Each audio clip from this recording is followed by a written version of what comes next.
as we are approaching Valentine's Day, and the whole country will be looking towards this, will shift its focus towards this thing of Valentine's Day. You know, you go into the stores and there's 2 tons of Valentine's Day stuff. They're trying to sell you candy, everything with a heart on it. And you know how the stores do. They'll be taking all that down and putting up Easter stuff tomorrow. Stay at the curb and just see how much stuff they can sell. But right now, the country is focused on Valentine's Day.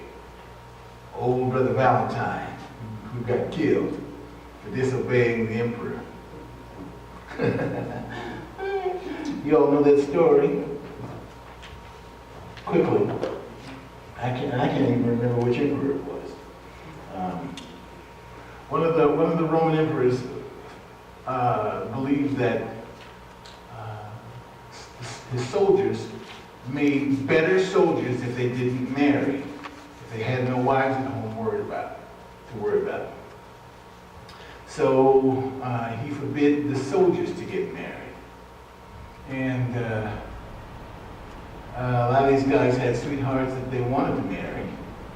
And there was this priest named Valentine who was secretly, quietly on the down low performing weddings, marriages, marrying these soldiers and their brides against the emperor's orders. Well, it worked for a while. Word got out, word leaked out, and he was quickly executed and put to death for disobeying the emperor. And that's supposedly the story behind Valentine's Day. He was executed for love and marriage and all that good stuff.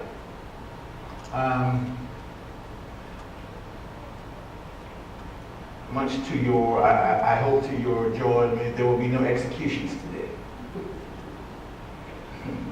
But we're going to talk about God's design for the Christian marriage. God's design for the Christian marriage. And these days I got to say Christian marriage because our culture is redefining marriage. Well, to begin to explore the subject, we must first look at God's design for the individual, because our marriage is 2 individuals. So, I ask the question, what is God's design for you? From a biblical standpoint, a biblical perspective. God's design for you, it says in Colossians 1, talking about Jesus, He is the image of the invisible God, the firstborn over all creation. For by Him all things were created, things in heaven and on earth, visible and invisible, whether thrones or powers or rulers or authorities. All things were created by Him and for Him. So that's God's design for you and I. You and I were created by Him and for Him. For Him means to bring Him pleasure, to bring Him glory. You and I were created to bring Him praise and honor. Which was why Paul says in 1 Corinthians 10:31, so whether you eat or drink or whatever you do, do it all to the glory of God. This includes getting married.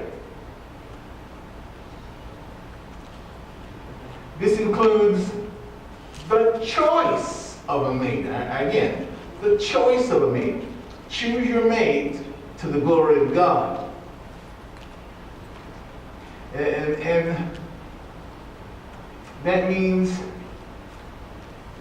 fellas, don't choose that girl who doesn't love Jesus just because she's fine. Okay? Ladies, don't choose that guy who doesn't love the Lord just because he's good looking and maybe he's got a good job and some cash. As I see people do it. The foundation of the marriage is the two people come together. They should be set on glorifying God as a couple. Again, we're talking about God's design for the Christian marriage. The two people should come together with the idea of glorifying God as a couple. Now, what is a marriage? And that has been, in the last year or so, the subject for debate. It's crazy, but it's true. Well, marriage, first of all, it's a covenant relationship. A relationship where there is a deep promise to love one another and be faithful to one another. That's why there are marital vows. Okay? When I do a wedding, I officiate a wedding, I take the couple through their vows. And they vow one to another. And as they take their vows, they are entering into that deep covenant relationship.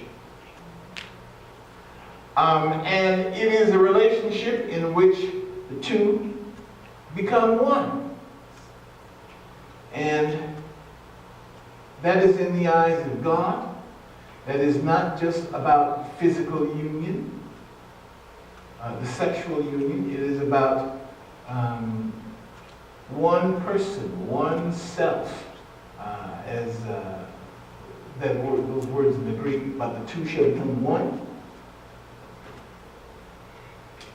It is a moral and legal commitment between God and man.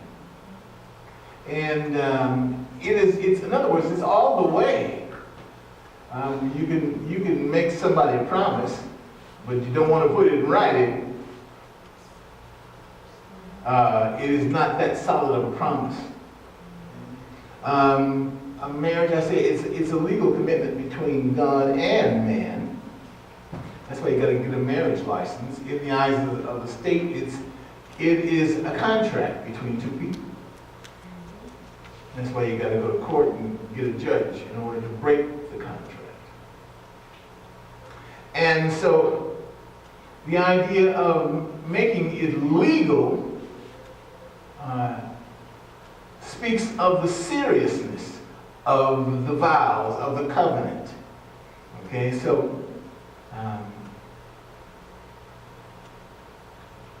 that's how I will define marriage for you. It's a covenant relationship, a relationship where the two become one in the eyes of God, and it is Him who made us one, made them one, the couple. It's a moral and legal commitment between God and man.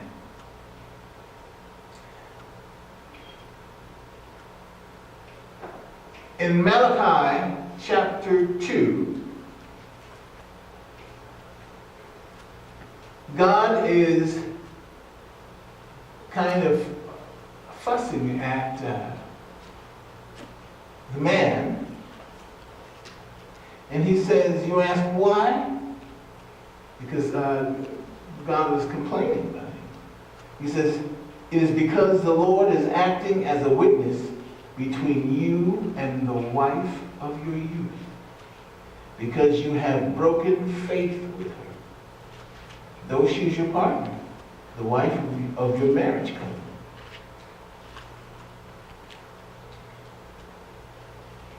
Has not the Lord made them one? In flesh and spirit they are his. And why one?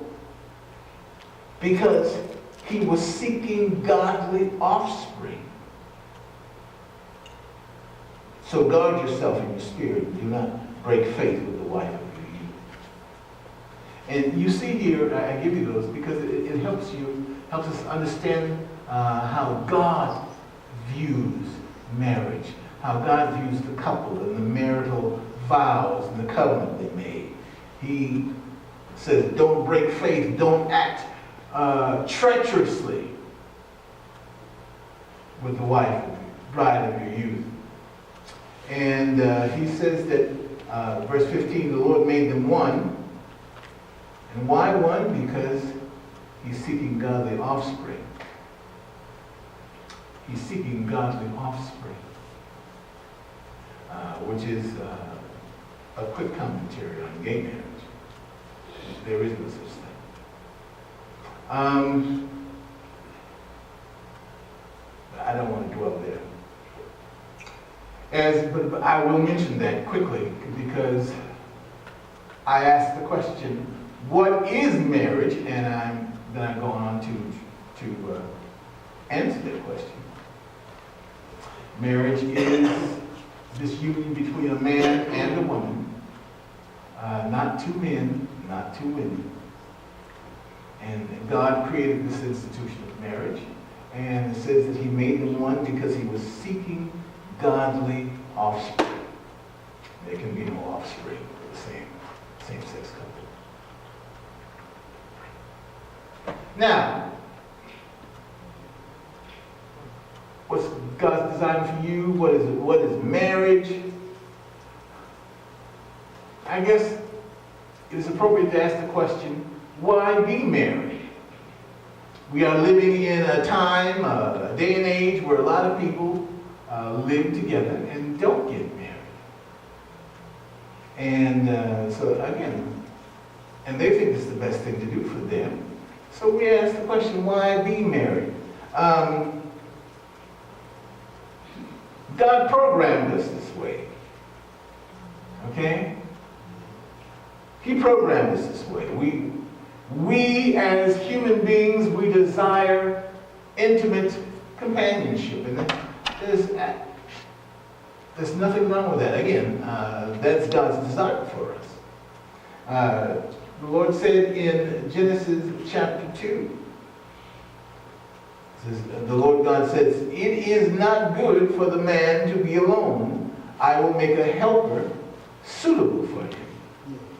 Okay? And there it is from the mouth of God. We need one another. It's not good that we should be alone. So God made Eve. And to seek out this type of companionship without marriage is cheating and courting heartbreak, and even worse, because of the lack of covenant commitment.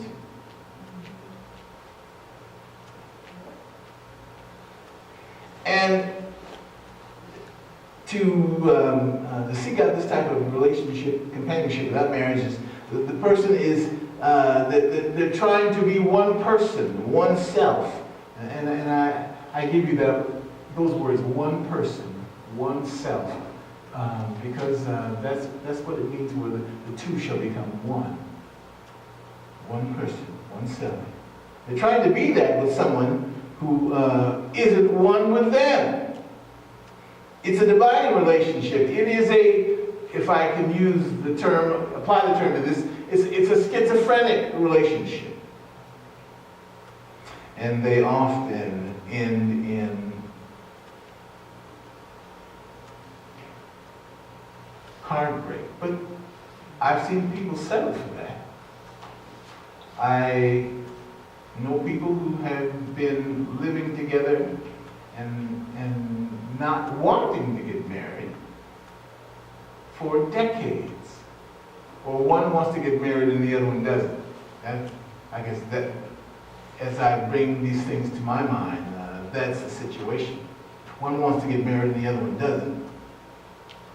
And they stay together and they raise a family together. And there is never a deep commitment. One always reserves the right to just walk away.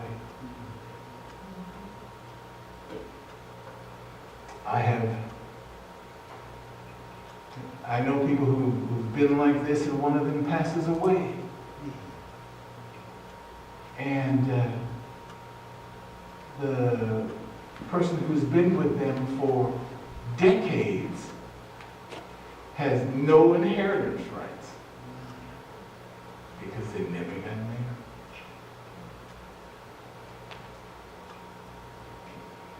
It's amazing. We're talking about God's design for the Christian marriage. I propose another question. The question is, who should you marry? Who should you marry? And let me say quickly, those you can walk in agreement with. Amos said, Amos 3 verse 3, can two walk together except they be agreed? Those you can walk in agreement with. If there's nothing but fighting between the two,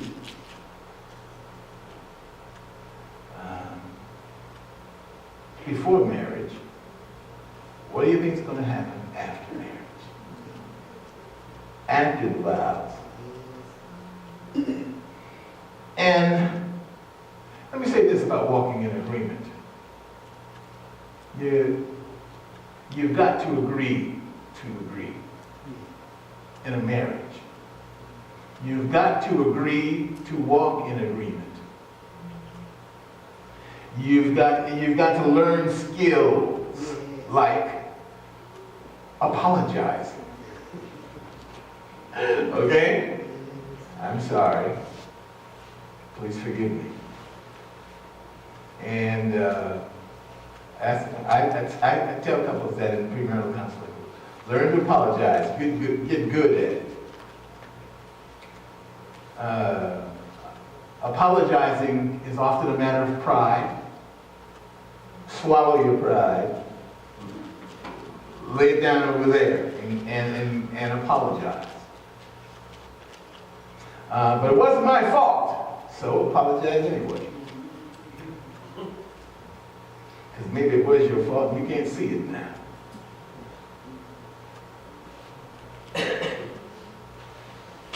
Learn these skills. Again, these are skills to be learned through experience and the things that we talk about in Pastor Bill's premarital counseling. Okay? Those, who should you marry? Those you can walk in agreement with. And agreement concerning many things. Let's talk about agreement concerning discipleship.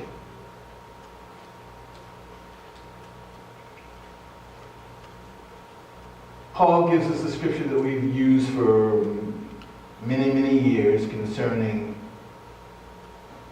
two people getting married. Now we usually say, if they're not saved, don't marry them. If they're not saved, don't even get into a relationship with them. And I usually wind up telling this to women who are very attracted to this guy who is sweet talking her and so on and so forth. And she likes it. And she starts rationalizing, well, he's not saved, but he was raised in the church, and I'm believing, I've been praying for him, the Lord told me it's going to be all right. I don't hear that. But the Lord told you while you were praying. He's not saved if he doesn't worship the Lord. and serve your Jesus, don't go there.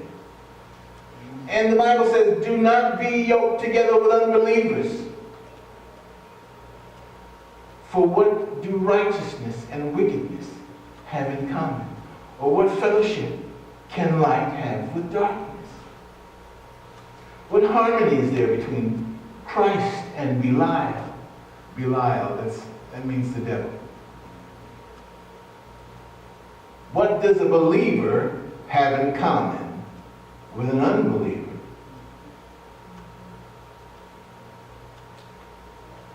What agreement is there between the temple of God and the temple and idols?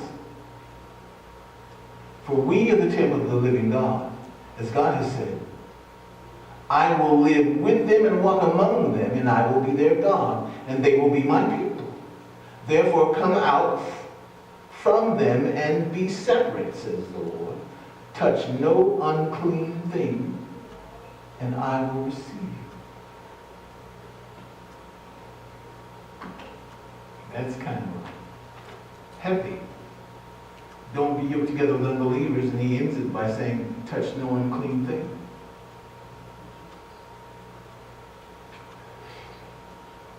And again, I'll say it simply. If you're a believer, don't get into a relationship with an unbeliever. Okay, don't. Because you're trying to serve the Lord, and that unbeliever isn't. And I have seen couples get married where one is a believer and the other one isn't. And they grow apart. Okay? They grow apart. And this is how it happens. I'll use these two pieces of paper as my little object lesson. You get two people standing side by side, and they've decided to make a life together. One is not saved. The other one is saved. Okay?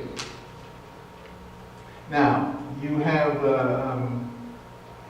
what Paul says, he who began a good work in you will be faithful to bring it to completion the day of Christ Jesus. Okay? Paul says, he who began a good work in you will be faithful to complete it. Okay? So, the saved person, God has an obligation with this saved person to complete what he started. Okay? You've got the unsaved person, they're trying to walk through life together. But the natural process for the saved person is to have God grow them. That's the natural process. All they got to do is keep on walking with God, keep on believing, keep on trusting Jesus, and God will grow them. You know, it's the process of sanctification. It's one of those big church words. All it means is you give your life to Jesus. You say, "Here, Lord, here's my life," and He takes what you handed to Him and works on it. He makes you sanctified. Okay, you don't have to make yourself sanctified. Okay? He sanctifies us. Okay, back to the analogy. The unsaved person, the saved person. God is committed to sanctify this one. He's committed to work on this one, to change this one, to grow this one. This one is spiritually dead. They have yet to come alive in their spirit. So God is just naturally working on this one. This one remains still. This one is growing and coming closer to the Lord. And coming closer to the Lord. Year after year, decade after decade. This one grows a little bit. against humanity. But this one keeps growing. It keeps growing because God is doing it. But you notice what happens? See what's happening? There's a greater distance between the two. And in that distance, often there is a breakdown of the relationship. You know? He may look at the unsaved one, may look at the saved one and say, we're not as close like we used to be, and maybe that person over there starts to look better. Okay. Maybe that person over there is flirting with it, or her. And that's one of the things that I've seen with a saved person marrying an unsaved person. Where they have children together. And the saved person wants to take the children to church. The unsaved person says, yeah, go to church with your mother or with your dad. Okay? And the children are learning from both parents. Okay? From one parent, the saved parent, they're learning to go to church. From the unsaved parent, they're learning to stay home and do whatever.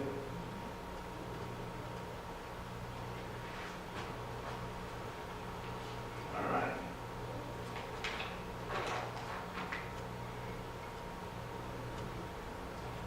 Who should you marry? Those you can be in agreement with. And in agreement concerning life's goals. And we have many goals in life. For instance, life goals concerning money, concerning the standard of living. I have seen an instance where you had a couple where one of them wanted to have a nice home here in Detroit. The other one wasn't thinking about living in Detroit. They wanted a big house out in Bloomfield Hills. Okay? They were not in agreement about their standard of living. One wanted to be very, very upscale, and the other one was rather blue collar. Be in agreement about these things. Be in agreement concerning the children. How many, and so on and so forth. Now, quickly, let me give you Jesus' thoughts on marriage as I try to move along very quickly here. Jesus' thoughts on marriage. He said in Matthew chapter 19, verse 3 says, some Pharisees came to him to test him. And they asked, is it lawful for a man to divorce his wife for every reason? And that was the case back then. Okay? In the Middle Eastern culture, he would just write her a certificate of divorce and hand it to you and said, here you go, see you later. And she was divorced. Okay? And it is still that way in many Middle Eastern cultures. Okay? Today, here on February 12, 2017, they can divorce, a man can divorce a woman very easily. In a lot of Arab cultures, he has to maybe give her something in writing, and then say 3 times, I divorce you, I divorce you, I divorce you. Say it 3 times, that's it. So you see the root of their question. It is a part of their Hebrew Middle Eastern culture, and again, it is still happening over there to this day. Verse 4. Haven't you read, he replied, that at the beginning the Creator made them male and female? Again, that's another commentary on gay marriage. made the male and female, and said, "For this reason a man will leave his father and mother and be united with his wife, and the two will become one flesh. So they are no longer two, but one. Therefore, what God has joined together, let not man separate."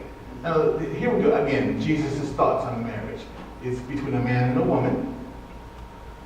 And God joined them together, so nobody should separate them. In other words, marriage should be for a lifetime, that they become one flesh. And that word there that Jesus used in the Greek, it means one body, one person, one self. They are no longer two, but one. God joined them together. That's beautiful. God joined them together. Living together in an uncommitted monogamous relationship, quote unquote, without being married, is not legitimate in the eyes of God. And again, I speak of that because that's what's happening big time in our society. Jesus was talking to the woman at the well in the 4th chapter of John, and he told her, "Go call your husband and come back." He was messing with her. "I have no husband," she replied. Jesus said to her, "You're right when you say you have no husband. The fact is, you've had 5 husbands, and the man you now have is not your husband.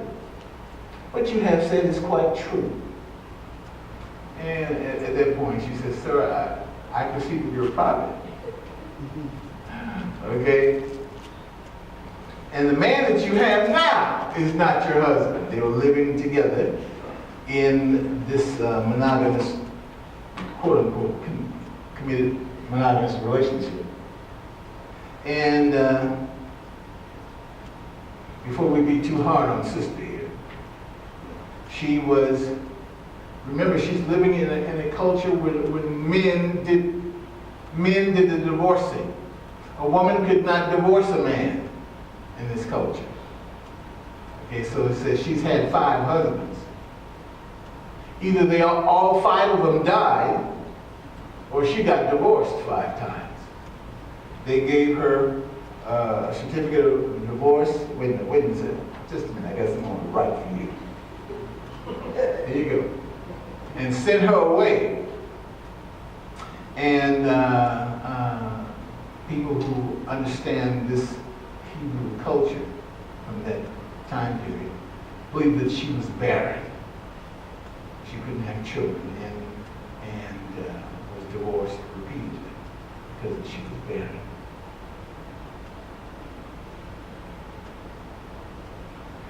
But I give you that with the idea of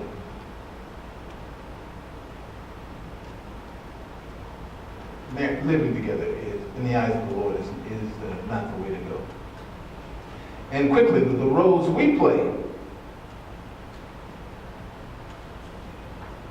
Paul talks about in Galatians 3. He says, "There is neither Jew nor Greek, nor slave nor free, male or female, for you all are one in Christ Jesus." And what does that mean? That means that men and women are equal before God in the sense that she is just as saved as he is. Okay? She is a child of the kingdom, and so is he. They are all equal in the sight of God in this manner. But there is a difference in function and in order between male and female, which is why under the inspiration of the Holy Spirit, Paul says in Ephesians chapter 5, "Wives, submit to your husbands as to the Lord. For the husband is the head of the wife, as Christ is the head of the church, his body, of which he is the Savior." Now, as the church submits to Christ, so wives submit to their husbands and everything. Okay, now, and if you stop reading it there, and a lot of folks do, men a lot, stop reading, why is supposed to submit to their husband? You said right here. But keep reading, brother.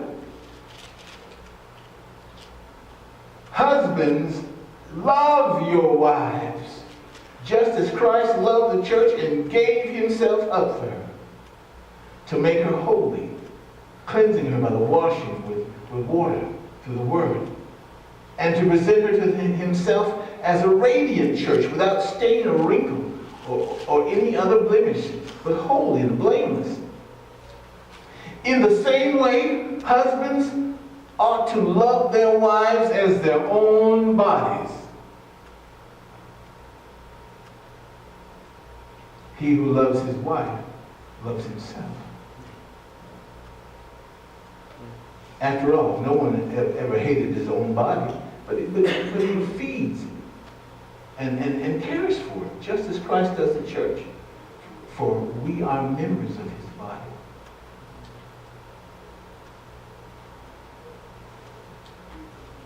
For this reason, a man will leave his father and mother and be united to his wife, and the two will become one flesh. There it is again. And this is a profound mystery, but I'm talking about Christ and the church. However,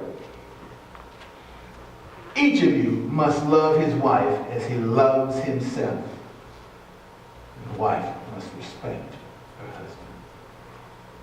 And there's the balance. The wife submits to the husband. The husband is something that she can submit to, because he loves her like he loves himself. He loves her. He honors her. Amen. Amen. And I'm going to stop here because this is just a brief teaching on marriage. It just scratches the surface. And there's a lot to the ins and outs of what marriage is all about, but I can't bring them all on a Sunday morning sermon. But God has a design for marriage. I was saying God's design for the Christian marriage, but it is God's design for all marriage. God started this thing called marriage. And it's a good thing. It's a good thing. And I am thankful that the Lord gave me a wife, a good wife. Amen. Amen. Amen. She's been with me now for 42 years. It'll be 43 in September. A long time. And through the ins and outs and the ups and downs. And for this I am thankful. Thankful that I am living my life in God's will. Oh my goodness. I'm living my life right there. And as we look to Valentine's Day, may you all have blessed relationships. May the Lord be in your relationships in a big way to bring you happiness and joy as he leads you further and further into his will for your lives. Amen. Let's pray. Father, we thank you so much for this day and this time and these things. Now, Lord, bless our marriages. Here in this church, Lord, we've got a number of couples, Lord. Lord, even those who are looking at marriage. Lord, bless the couples, oh God, and let them come together in your perfect will. Lord, the couples that are married, bless the marriages. Bless the marriages. Lord, let differences be resolved in Christ. Lord, Всем. bless the marriages. Keep your hand on them, God. And take them through and take them deeper in their love for you and their love for one another. Bless the marriages. Father, we thank you and we pray all these things in Jesus' name. Amen. Amen.